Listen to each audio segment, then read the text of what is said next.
There we go. All right. Well, like I've done the last several times, I want to make sure that we are covering some of the my earbuds. All right, I am just going to mute you, Ray. No offense. I want to make sure that we're making our progress through the administrative rules. I know how exciting that is for you guys, but you know, being a principal broker for 17 years, I have had many circumstances where agents come to me after the fact and say, well, how come you never told me that? I'm like, come on, really? So I want to make sure we cover things that so you don't wonder what your responsibilities under your licensure are. So having said all that, hey, Don, are you going to join us for the whole thing, or are you just giving Brandon a back massage or something as he goes through the session? Yeah, very nice. Thanks, man. Okay, well, let's jump into it. I'm going to share my screen. Feel free to give me a raise of your hand, not physically, but with the little Zoom emoticon, because that makes your picture move up to the top, and that means I know somebody has a question. So let's get into it. Share screen. The last time that we were covering things, there we go. There's my lovely marked up administrative rules. Anything in green is the positive. These are the things we shall do, right? Not the shall nots. We'll get to those soon enough. But last time we had gone through rules 7 and 8. And so I'm going to rapid fire go through 9 through 13. We'll actually skip 12 because we really don't deal with sub-agency very much, if at all. Okay, so rule number 9 is that upon initial contact with another agent in a transaction, disclose the agency relationship between the licensee and the client. Why do they even put that rule in there? Anyone? Because I'm still scratching my head. I'm not exactly sure.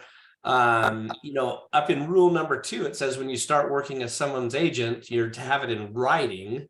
Rule number 9 is if I bump into Brandon and we're going to be doing a deal, one of the first things I need to do is let him know I'm representing my client. That should seem, but I think it's just in the category of trying to avoid problems, right? We're all 1099s. We're all trying to attract new business. And I think they're just put that rule in there to make sure we're not snaking, stealing somebody else's client. So let them know up front, that is in fact my client. Okay. Rule number 10, and this is the one that I love because it really does go back to rule number 2. When you start working as their agent, get their agency in writing, ERS, EBB, something. But then rule 10 is kind of interesting. It says when executing a binding agreement in a sales transaction, AKA a purchase agreement, confirm the prior agency disclosure. That's our section 5, right? So those are the 2 times that the division says you are to positively get in writing your agency relationship. I've heard so many different versions of this over the years. It's like, no, you only need to do it before you, or as you're writing the repsy. I'm like, well, then why do they have 2 different rules about it? I mean, it's actually very clear. Van Kagi, who's one of the lead investigators, did a thing in the quarterly newsletter about a year ago on this and made it explicitly clear that the way I just told you is in fact the way the division views this, and that is when you start acting as their agent. We've covered this a little bit before, but I want to make sure it's sticking. When do you become someone's agent? Wow, crickets. Brandon, take a stab. Would you show somebody a house? Can they normally get into a house that has a super key box on it without your help? Nope. Nope. So that's kind of an agent function. If you're giving them advice on the market, is that something they typically confine themselves? Typically? I mean, we're starting to get a little gray. My point is when they're starting to rely on your expertise or the things you're able to bring to the table, including showing homes, there's implied agency. And that's when the division says you really need to have that in writing. Okay. So rule number 10 just confirms that. Rule number 11 just echoes that in the context of a lease or rental agreement, because our EBB or our ERS says whether it's a purchase or an option or a lease, that is still agency, not just on a buy or a sale. All right. And rule number 12, again, raise your hand if you've done sub-agency in the past year. Okay, whatever, commercial guy. It's very uncommon. It used to be a lot more common when we didn't have the MLS and electronic information, because it was a little more wide open. We had to collaborate more with people in the industry, and therefore sub-agency made a little more sense back then, but it really doesn't get used hardly at all. I haven't seen it in probably a couple of years myself. So, all right, the last one, and here's an interesting one. Rule number 13. So here we are in this day and this age of whether it's dot loop or DocuSign rooms or SkySlope or whatever our electronic system is for signatures. We think the fact that somebody has signed it, I mean, there's two problems with that. What's problem number one with electronic signatures in your book? Well, what is the number one practical problem? They don't read it. Oh, so who said that? Kelly, what'd you say? They don't read it. Yeah. For sure. And how good are we at agents of saying, hey, before you sign this, make sure you read through it. And if you have any questions, please reach out to me. In reality, most of the times, we go with, I would put it in the loose category of the assumptive close. We send it to them, and if they sign it, oh, well, we just assumed that they read things and knew what they were signing. And it's becoming one of the bigger problems. So I'm going to quickly go into this. The argument is something like this. The Utah courts have held that an adult with capacity, meaning mental capacity, to sign a document is responsible for the things that they sign. That is in fact true, and the courts will uphold that. The problem is the DRE, which isn't beholden to the courts per se. They say for Robert to be a licensee, he has a fiduciary of reasonable care, and under that umbrella of reasonable care, he should be explaining to them what some of the ramifications are. And we're going to get into one of those issues today. So I like the fact that we have rule number 13, which if those who've been in the industry long enough, back in the early 2000s, it was a requirement of the contract that not only did you sign it, but you had to initial that you actually delivered the signed copies back. They did away with that. And so now, if you're smart, you go in and you make sure in your profile in SkySlope or whatever you're using, you say anytime somebody signs this, make sure they get a copy. It's usually a checkbox function that they get a signed PDF back, and therefore you're jumping the hurdle of rule number 13. So just some good reminders on agency and just good practices when dealing with your clients. I think everybody on this call, for the most part, I can't see everybody who's on the call, but in different trainings that I've done, and maybe have similar mechanisms, but I'm always one to try and not reinvent the wheel each time I deal with a client. And so if I were to show you, I have a folder, I have electronic and paper folder for a buyer or a seller. It has all the key documents. And as you might imagine, seeing what you see on screen, I have key areas highlighted with some comments and, hey, you need to pay attention to this. And that way, anytime I deal with a buyer or a seller, I give them a copy, and I always have a disclaimer. I'm like, the entire document's important, but my experience as an agent are some of the ones that are more commonly need to be paid attention to. So I think if you were ever questioned on your fiduciary of reasonable care, if you sent them that set of documents, and honestly, if you sat down and took the EBB, the buyer due diligence, the so what I'm missing here, the disclosures for fraud and other things, and if you took enough time to just take those into a Adobe Acrobat and highlighted those and saved them out, I think you could get them all nice and dialed in, ready to send to any of your clients, probably within an hour or two. And those hour or two that you spend could be used over and over again. So just a little encouragement if you haven't done that already, because it's pretty hard for the Division of Real Estate to say that you didn't exercise a fiduciary of reasonable care when you can document, not only did I meet with them, I sent them a document pointing out many of the important parts of the contract. And then when they signed it, I also send them a signed copy back. That sounds like you're doing a pretty good job. So make sure you have those processes in place. Any questions on those rules? Otherwise, we'll move on. All right. Okay. In this last quarterly newsletter, the division shared some data. How many of you seen this? Kelly, I knew you were going to raise your hand. Okay, Robert. So this is kind of interesting. In the 22 years I've been in the business, I think this is the first time I've seen the Division of Real Estate go out and query the public to see how us as licensees are doing and meeting their needs. And I think it's pretty interesting information.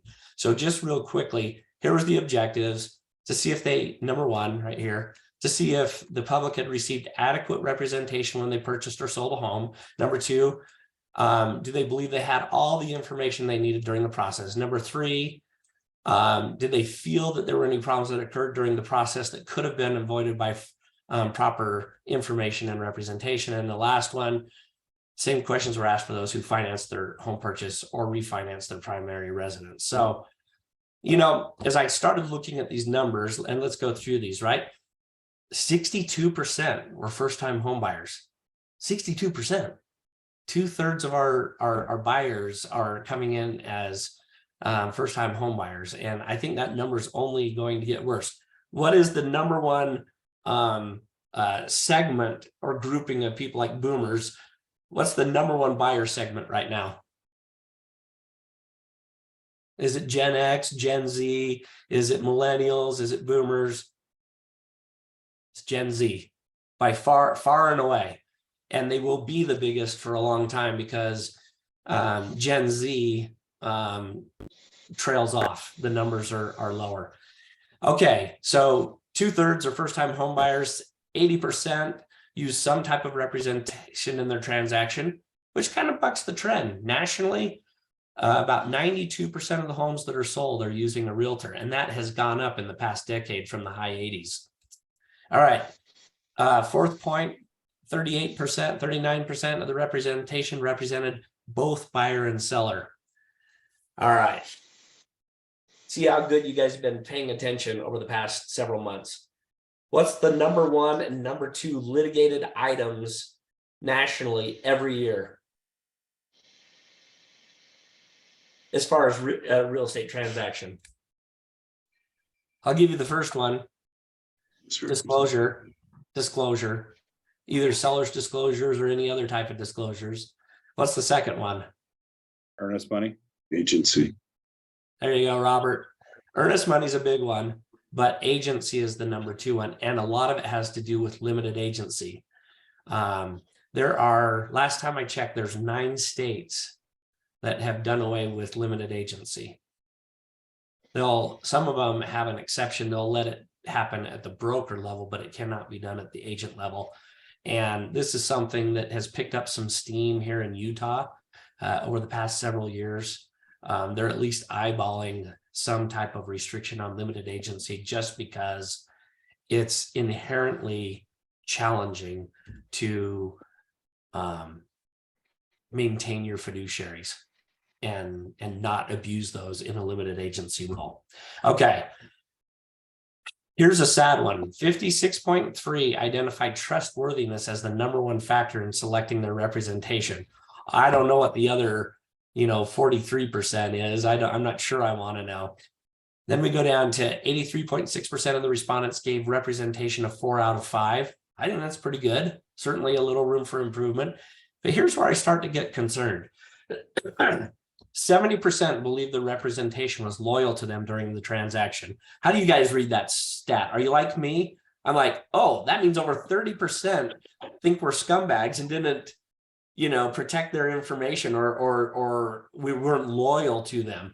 And it's kind of interesting that the amount of limited agency, which is 39%, is pretty close to the 30.5% that believe they weren't represented well. I think there might be a correlation there, right? The next to last one, 73.1% believe their representation kept information confidential. How many of you have an experience like this? I'll prime the pump here. I used to love it when I was doing sales and stuff before calling an agent that my client might be interested in their property.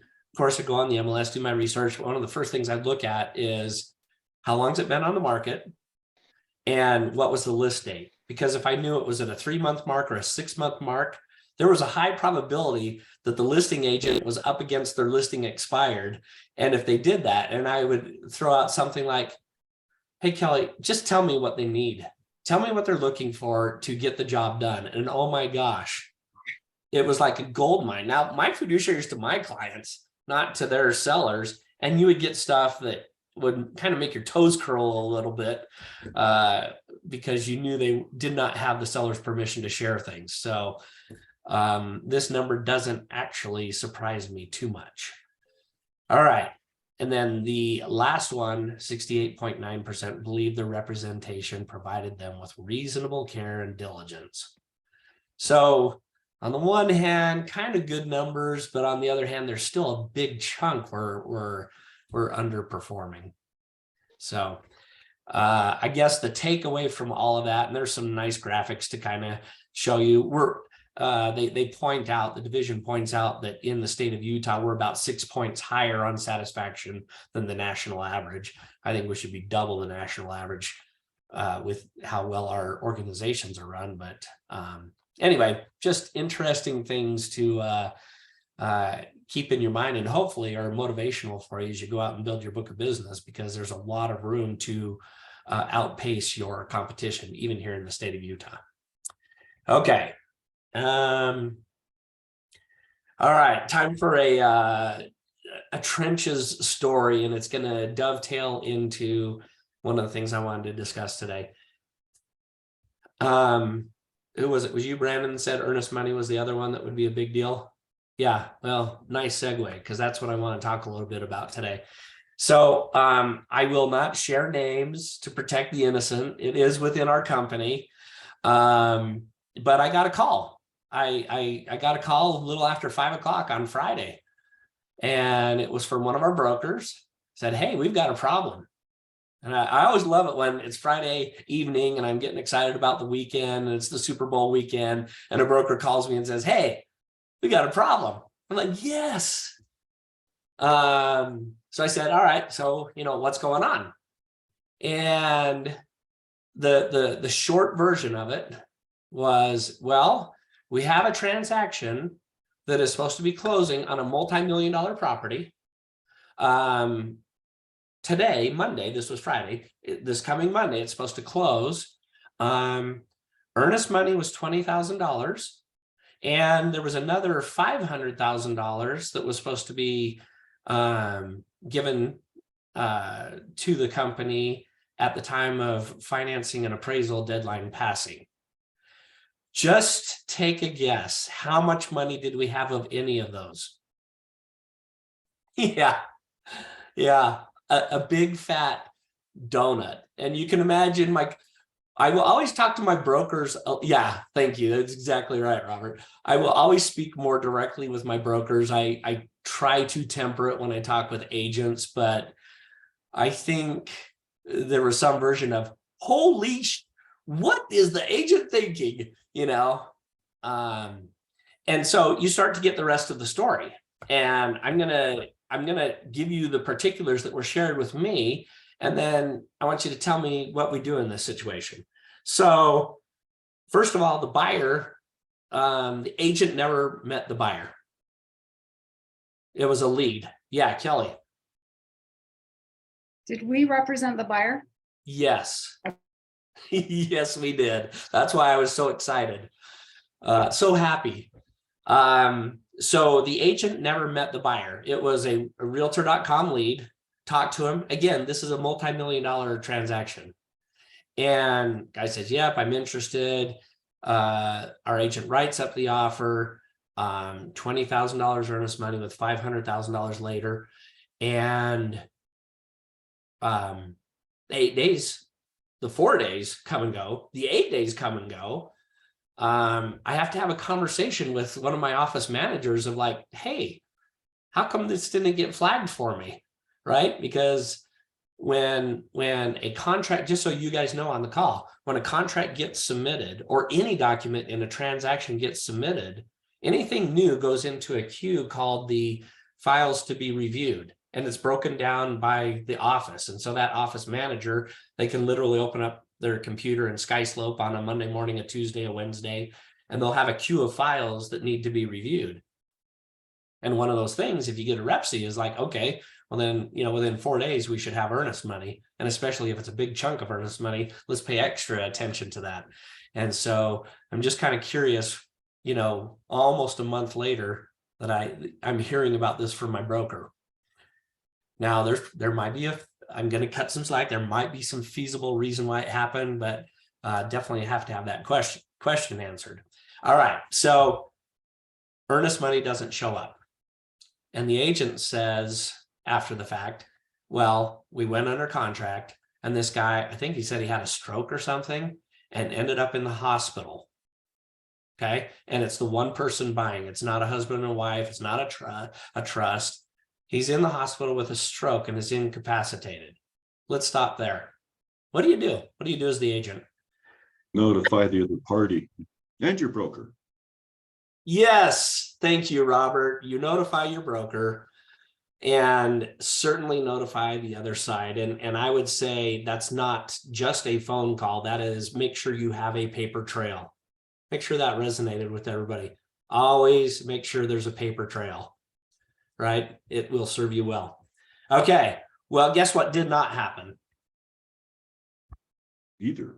Did not notify the other side. And when we pressed the agent on it, he's like, well, I thought the guy was going to get better soon. And rather than rock the boat, we'd just wait till he gets out of the hospital and then everything would be okay.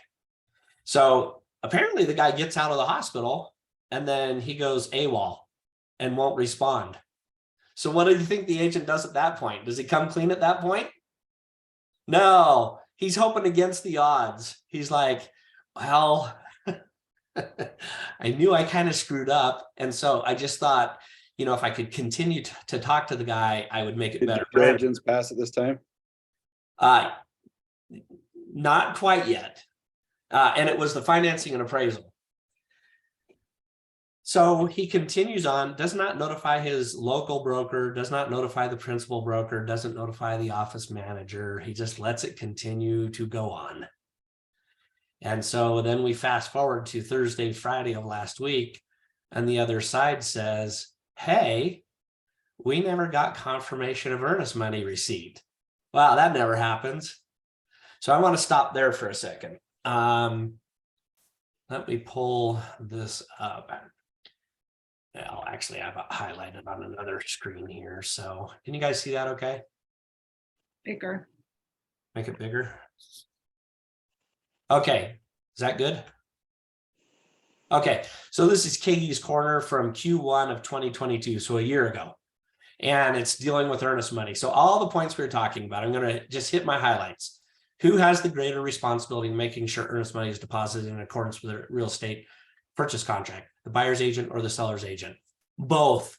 The division does not make a distinction that, because I've heard this from agents and other brokers. Well, it's the buyer's brokerage responsibility. And in reality, here's a little trivia fact for you. If you look at our REPSI, the current version we have, nowhere does it say it is to be deposited in the buyer's brokerage. Did you realize that? It just says it's to be deposited in the brokerage trust account. It doesn't say which one. So if you're a listing agent, you have just as much. This was the only saving grace for our agent, right? Certainly he's liable, but the other side waited until 2 days before closing to verify that the earnest money was or was not there. they have just as much of a fiduciary. And so, I don't know what that means. We're both idiots. That makes it somehow better. I don't know. All right. Typically, there are two options. This is if earnest money doesn't show up right here. Typically, there are two options in regards to earnest money. Oh, sorry. You can either deposit it with the brokerage within 4 days, or use the title insurance addendum. And I highlighted this portion.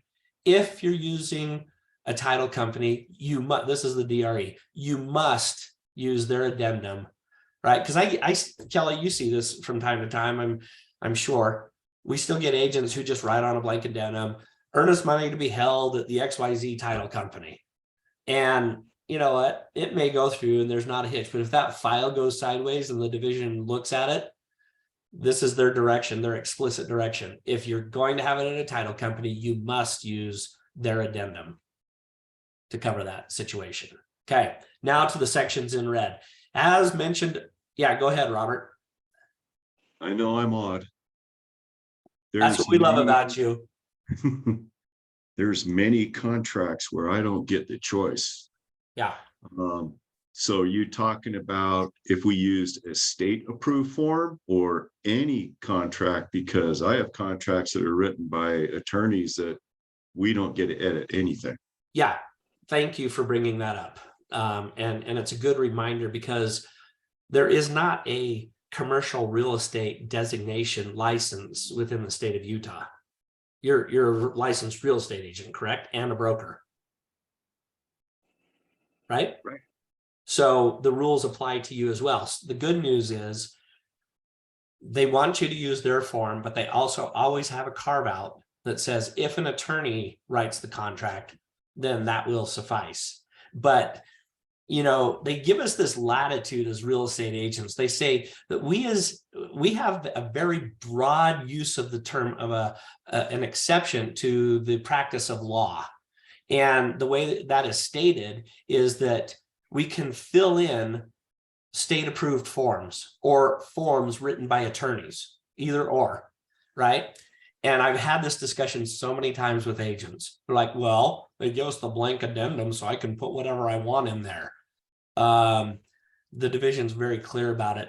Yeah, you better be really careful what you put in that blank addendum, because if it creates any ambiguity, right, just like we would hold an attorney accountable, you'll be held accountable, right? So price change, an extension of a day, those are good things to use a blank addendum for. But sometime on one of these calls, I'm going to bring up, I save some forms that I get over the years that it blows your mind, the forms that you see. I had one agent at a previous brokerage that literally wrote 2.5 pages typed of all kinds of different forms and made it sound like an attorney, or at least he thought it did.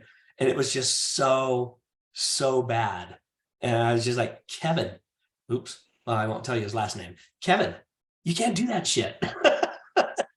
You just can't do that. So circling back to your point, Robert, if you have a form written by an attorney that says, hey, earnest money is to be held at this title company, that does give you a carve out for this provision. Okay. But an agent just writing into a blank addendum saying, XYZ title company to hold the earnest money, yeah, they'll frown upon that heavily. All right, in the red, as mentioned earlier, both buyer's agent and seller's agent have a duty to their clients to make sure earnest money has been received, and that implies by the deadlines. If the buyer's agent has not provided confirmation that the earnest money has been delivered, because I get this, right? Because I'm going to split hairs here. If we do our job as the buyer's brokerage and we get the earnest money on time, have we lived up to our fiduciary? Yeah, we have. There's nothing in the contract that says, and I'm not advocating for this, I'm just saying there's nothing in the contract says that we have to proactively notify the other side. I had a broker the other day who said, well, you guys screwed up. You did not provide us confirmation of earnest money. And I had to go right back to this article and be like, did you happen to read Van Kage's article, a year ago on this? Because it says you're just as responsible to find out. And there actually is no explicit requirement that I'm to notify you. on the other hand, you have an obligation to find out if we have it. Now, good business practice, of course, we're going to try and send out that we have a confirmation, but if push comes to shove, don't sit there and try and put this on me. You have just as much responsibility, right? Okay, the second paragraph, it's unfortunate and an unusual situation where buyer's earnest money check has been deposited and returned for deficient funds. That happens, right? Just an oversight. I was going to transfer money from my 401k or what, and the timing didn't work out, or I forgot, or whatever. It happens, right? The buyer's agent should promptly notify their client first and the seller's agent that the earnest money check has been returned and determine whether an addendum should be prepared to address this issue and attempt to resolve the failure to provide earnest money funds as originally contracted. It is essential that the seller's agent be promptly notified of the earnest money deposit breach. So that is the biggest takeaway from all of this discussion.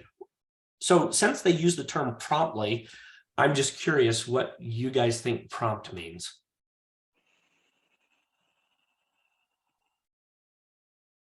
Soon as you know. First chance or first reasonable chance. Yeah, you use the key word, Robert, reasonable. First reasonable. That doesn't mean, well, it's reasonable. I was on vacation, so I wanted to wait till I got back.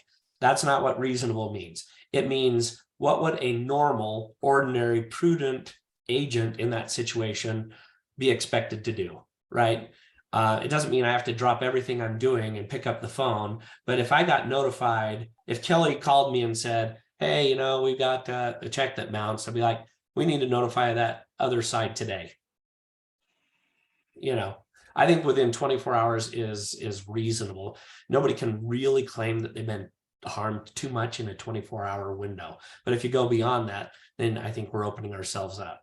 So I know you're all dying to hear what happened with this transaction, right?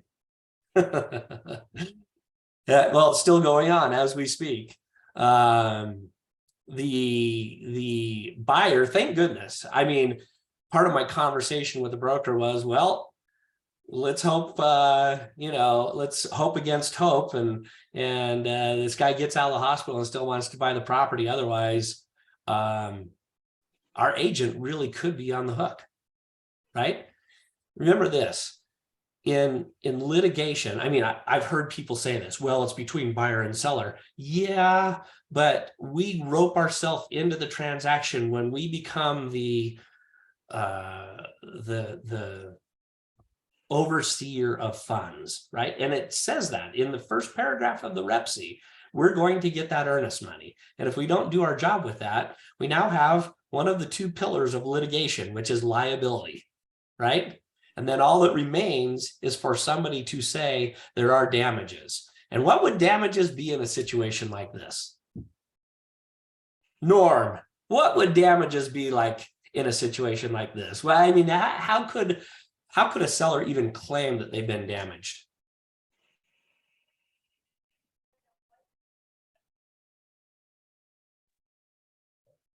I have an idea.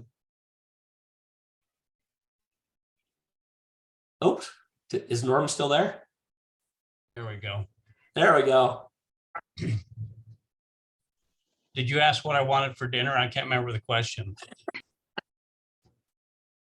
If earnest money wasn't provided, in this case, you know, $20,000, and it's clear that the agent had culpability in this and responsibility and did not uphold their fiduciary of reasonable care, how can the other side, what would the damages be? What could they claim as damages, I guess is my question. Time off the market. Time off the market, okay? Right, which could affect the new price, the way that there could be a number of things in that order. So Yeah. it could be detrimental. For sure. And all they need is a good attorney to connect the dots. Robert, you're going to say something? Yeah, it was 2006. Last cycle we saw this, and there was a big push with NAR after some of these lawsuits that to help us understand and clean it up, that is a biggie. You know, what if you just had a 10% market drop in price in a 3-month period or something crazy, and they lost that window of opportunity? Let me show you how easy this is. So if I have if I'm a seller and I had a cash buyer that was $10,000 under the offer I accepted, and then everything I explained happened and the deal didn't transpire and the market is downturned, and oh, by the way, it's the cold months of the year now, and I had to sell it for a $40,000 loss, right? Are those damages? Are those real? Can I connect those dots? Oh yeah. And oh, by the way, if that happens, and then we go into the provisions of section 17, you also get my attorney's fees. And pretty soon, anybody who's done the litigation route, it takes half of a heartbeat to get to $100,000, right? And so I guess this is a little bit of scared straight. I mean, we're all good actors, but just as a reminder, man, it is just so much easier to document along the way, right? Let's go back to the situation. Yeah, go ahead, Robert. I was just gonna say that I just had this happen to me in a transaction, too. And I had to go back and look because I couldn't believe it. I was looking and going, where the heck is the earnest money? And I went back through my emails and my text messages. I had 6 text messages within a 2-week period asking for the receipt to be sent over, and then 2 emails. And each time, oh, I'm out and about, I'll do that as soon as I get in my office, and never sent me confirmation. So I was just going to say, our obligation never goes away. We got to keep trying. Yeah. Well, and here's another thing.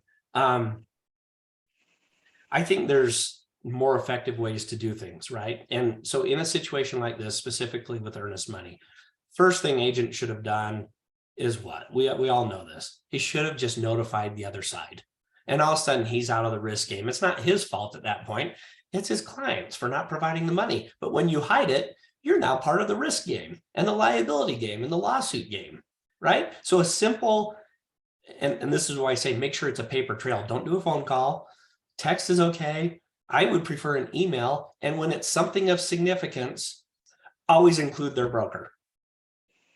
Always include their broker, because a typo in an email, that sends to the wrong address, or, oh, that's an email address I don't use anymore, or all kinds of lame excuses.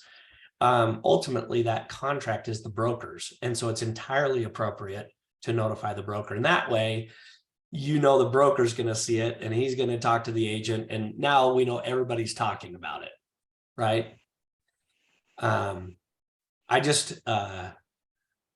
The other point I wanted to drive home, hopefully it registered with you today, is it's not just the buyer's agent's responsibility. It's yours as the seller's agent just as much. As far as the DRE is concerned, and oh, by the way, if it goes to litigation and I'm an attorney, I'm going to point right to the rules of licensure and be like, hey, you guys are trying to point the finger at us. You have just as much liability. And that's the only saving grace in this debacle that we're dealing with, and hopefully resolves nicely today, because the update is the buyer was supposed to get out of the hospital today and was going to go and wire funds, and they will be closing on it tomorrow. So fingers crossed, we dodge a bullet. The agent gets a multi-million-dollar transaction closed and gets paid out on that versus, getting caught up in a rather nasty, financially problematic situation. So I like sharing real stories, and I won't obviously say the name, but it just makes it real for us. And you realize, oh, this is just one of my peers who, he's a good agent. He really is pretty smart. And I'm telling you, I've had probably, I don't keep a tab, but I would say I get these probably at least once or twice a month where it's a good agent who calls me up and is like, oh my gosh, I can't believe I'm a better agent than this. I forgot this. I didn't do this. And you know what? I agree. It's just sometimes we mess up. So we always need reminders. Okay. There was two other things that I wanted to show to you today. So let me get rid of this on my screen. I want to show you something that you may not be aware of. Oh, by the way, did you guys see this announcement from the MLS? Have you used this, Robert? I'm just going to show you on screen. this is just a demonstration of you walking through the house and taking pictures, and it will take that and transform it into literally a floor plan. Pretty cool technology. And this is going to be yet another thing that we're getting. Apparently there's an upsell to it if you want more features, but you'll have a pretty good basic functionality as a subscriber to utahrealestate.com. So glad that they're always looking for additional things to make our life easier and better. I'll just warn you on one thing. So years ago, my wife and I, we represented this guy, name's Pete, Pete and Pilar, ended up doing 6 different transactions with him over like a 10-year period. Great people. And Pete is one of the humblest guys I know. And in fact, we bought him this really nice house up in Eagle Rock, kind of an exclusive neighborhood out in Mapleton. And after a year and a half, 2 years, he says, Matt, I need you guys to sell this. I'm like, Pete, this is like your dream home. This is fantastic. He's like, it's too ostentatious. He's like a devoted, born again Christian guy. And he's like, it just makes me feel bad that I'm like kind of like flaunting that I've done well in life. And he gives to so many different entities to help other people out. But when we went to sell his house, you know, what's the one that everybody's been using for years that does this? Sorry. That does the layout of your house, does like Matterport. thank you, Matterport. Kelly. That's Matterport. And so I'm like, I'll totally pay for this. You know, it's great. It's going to showcase your house. And he's just like, no. And I'm like, Pete, I'm paying for this. He's like, I don't want people to know where my kids are. I don't want them to know where my safe is. I don't want to know, you know. He had an interesting point. So I think if you're going to do something, don't just surprise your clients with this. Make sure you double check with them first. They may not want the details of the layout of their house put on something that is searchable by a good portion of the public. So Matt, are you experienced with this? Do you know if it's accurate enough? Because I see measurements and everything. Yeah. So actually Wolfius, I think, is the one that gave us a heads up on this a couple months ago.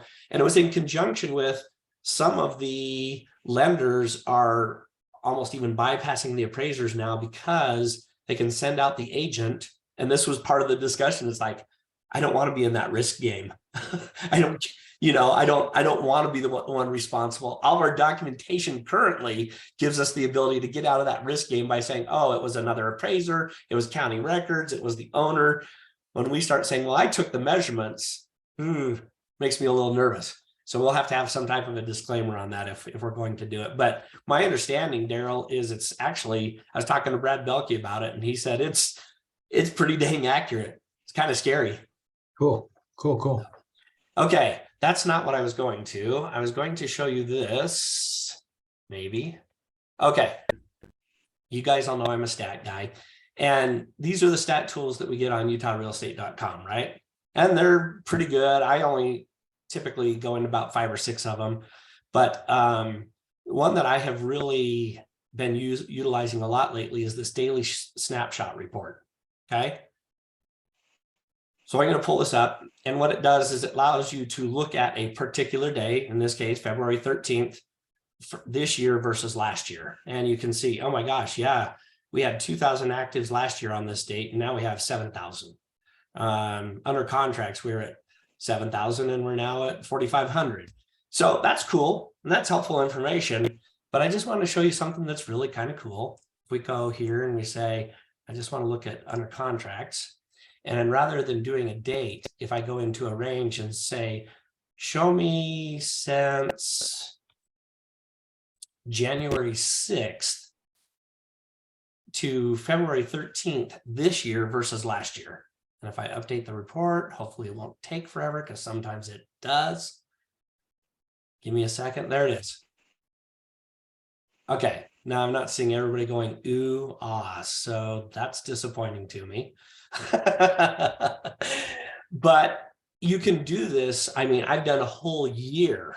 And if I were to back this up and just say, let's actually go back to October 1st. And here's a little glitch. I notice when I do that, it updates this date. So you have to go back to current date. just a little glitch they have in their system. And hopefully this won't take too long, but yeah.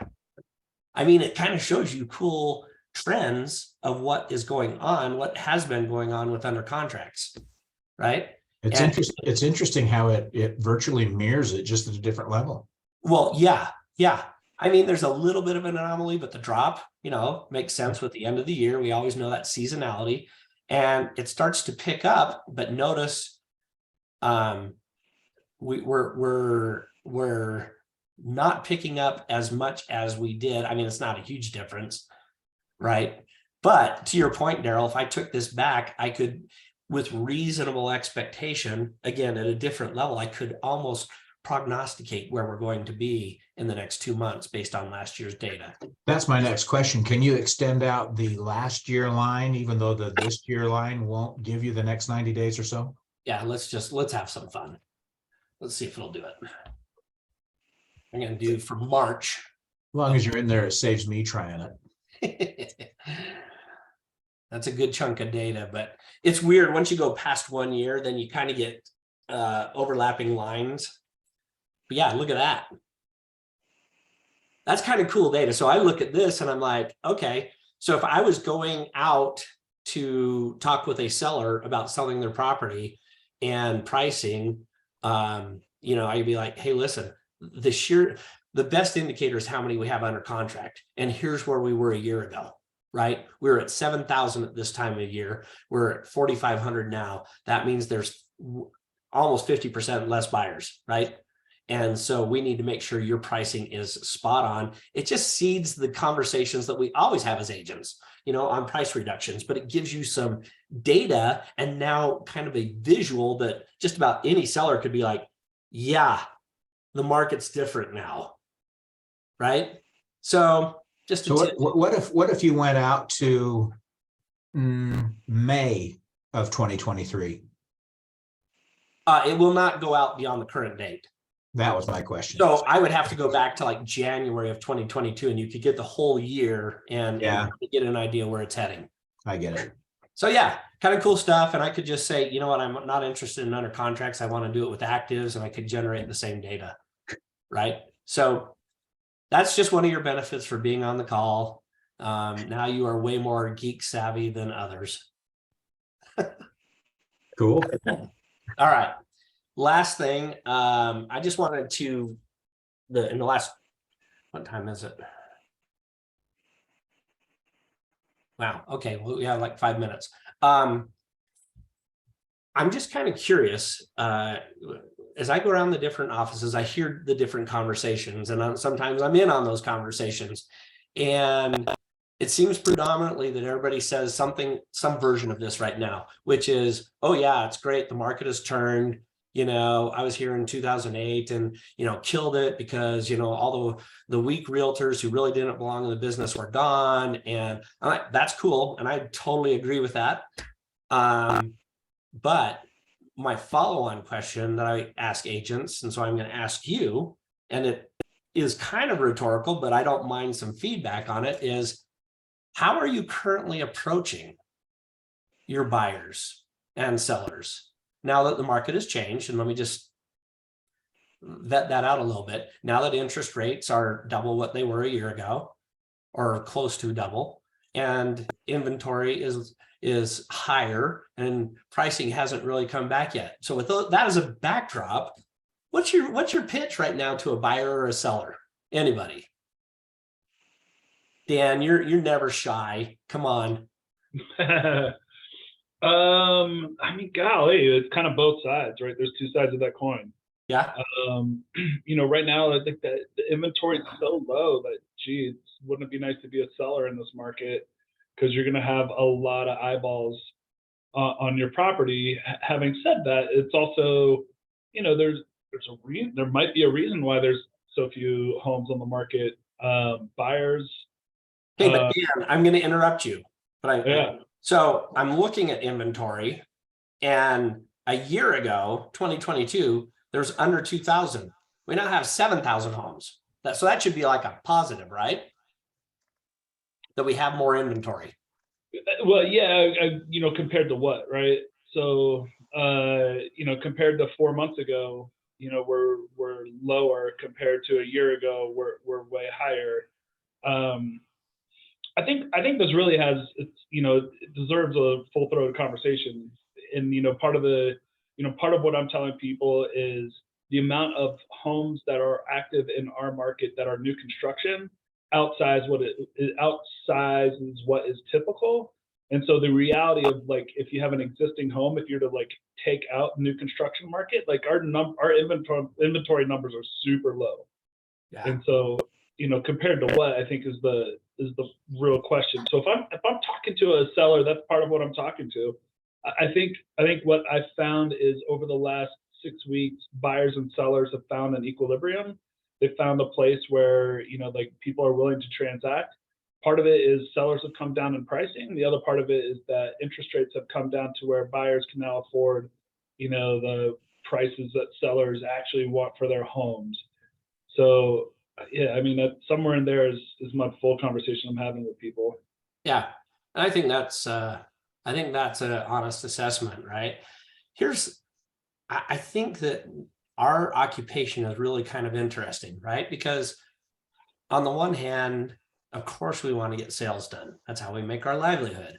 But I also want to make that money based on being a net positive to my clients, right? They're better off for having interacted with me, the information I provide, the protection that I provide. And so with that as a backdrop, when I look at this, I'm not trying to exhibit gamesmanship and, how can I spin the numbers? Can I honestly go to a buyer? And this is what I want you to consider for yourselves. Can I go to a buyer right now and say, this is a great time to buy? Think about that. And Kelly, I love that you're nodding your head, because I tend to agree, because it's all relative. Is it a good time to buy compared to 2 years ago? No, of course not. But we don't live in the past. We live in the present and what's coming, right? And Dan and I have had this discussion, and a couple of others have had this discussion. When you understand that the new construction inventory of our total inventory is about 35 to, so it depends on the market, 40% of our inventory right now. So of that 7,000, 3,000, 3,500 of those are new construction. And the unique thing about those is a good chunk of those are deals that have fallen through, that the builders are trying to get off their books now. And what are they not doing right now, Dan? They're not rebuilding, right? Right. They're not replacing those. Go ask most of your builders. Now, there may be an odd exception here and there, but if you ask most of the builders that you interact with them, say, how much entitlement are you doing right now? How many subdivisions are you trying to push through, through a municipality to get them lined up so you can start, putting concrete in the ground and start building? The answer, my experience, and I've got connections with quite a few, is we're not doing anything. We have to get our inventory off the books. I think Robert's got an answer to that, because I saw his hand go up, but I just want to make one comment. Yeah. I have 2 clients that have called me in the last 3 days and have asked pretty much that. And is it a good time to buy or sell? And yeah, it absolutely is, because you just told me you've got 2 kids, 1 extra bedroom, and a 3rd one on the way. It's a good time to sell. And if you need to sell now, we have the ability to figure out how to help you get that done. Yeah, you bought your house back from me back in 2019. You've now got $180,000 in equity that you can take with you sideways to make sure that you can find what you can afford and what will help meet your needs. Then just map it out. Most agents, it's a little more complicated than it used to be. Most agents struggle with it. Then and I'll tell you the second one. The second one called me just this morning. In fact, it was a text message. Said, my husband has this aortic condition. He's 83 years old. We don't have our house paid for. We need to sell it so I can buy something cash. So when he goes, I have a place to live, because his retirement ends. People have situations in their lives, guys, and there's always a good reason to buy and sell. Well, and thank you, Daryl, for that reminder. And it is so true, right? And this is why you hear all the time, good market, bad market. It makes our market, our industry fluctuate, but people will always buy and sell property because it's a function of life. just like you described. But here's what I want to make sure we're equipped to say. Here's just a couple of snippets, just as reminders. My first house was at 8.7%. 8.7%. And I thought I was getting a bargain because my parents had 14% in California. Yeah, but it was only $14,000. Yeah. My first house, brand new construction, 2,500 foot on a quarter acre, was 101,000. 101,000. Anyway, so now you got me thinking about my old house. Oh, so the point here is, you know, the market will over time always go up. So from an investment standpoint, there's very few things that people can do unless they're in the know and some insider trading that will outpace the leveraged investment of real estate. That's item number one. The interest rate becomes less significant when you look at it that way. So make sure people see that rather than getting target fixation on interest rate. Second thing is, just like we explained, right now and for the next 3 to 6 months, you're going to have a decent level of inventory. But when the builders are done moving their excess property, there's nothing to backfill, which means the inventory level is going to drop. The demand is still high. Interest rates will be a little bit better, which is going to make a rush on the market, which means pricing is going to go up again. So can I honestly say it's a great time for a buyer to buy? Hell yes, I can.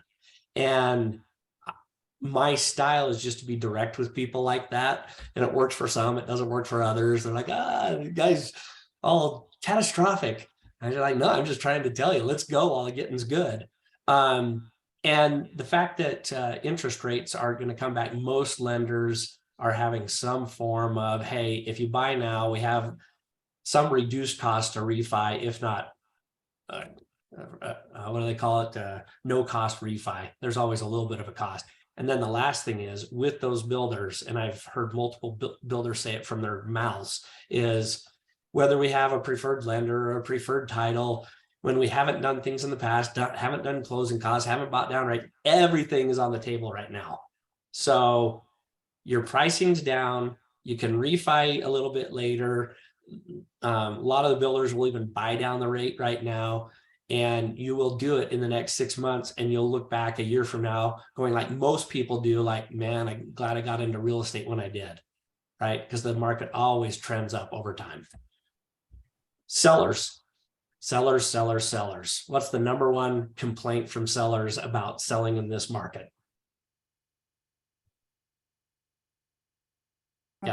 Their neighbor did better 6 months ago. Your neighbor did better. And how do you address that one, Kelly? You buy and sell in the same market is generally my answer. Yeah. Regardless. No, you just empathize because there's nothing you can do. Like, hey, that shit failed, buddy. Yeah. You know, the horses left the barn. Some version of that, right? Yeah, you stayed in the casino too long. You know, you thought you were still playing on house money, you know, and the game has changed. You know, the good news is it's still pretty good getting, right? It's not going to be as good as that, but you don't want to be another 6 months down the road and be in a tougher situation, right? So let's get the best deal we can get done right now, right? And of course, if they're doing the move down, much like you were describing, Daryl, this is the time. So any move downs, it's a no-brainer, right? And then I think the last thing to tell them is don't just surrender like the rest of the market. Don't be sheeple and just reduce on price, right?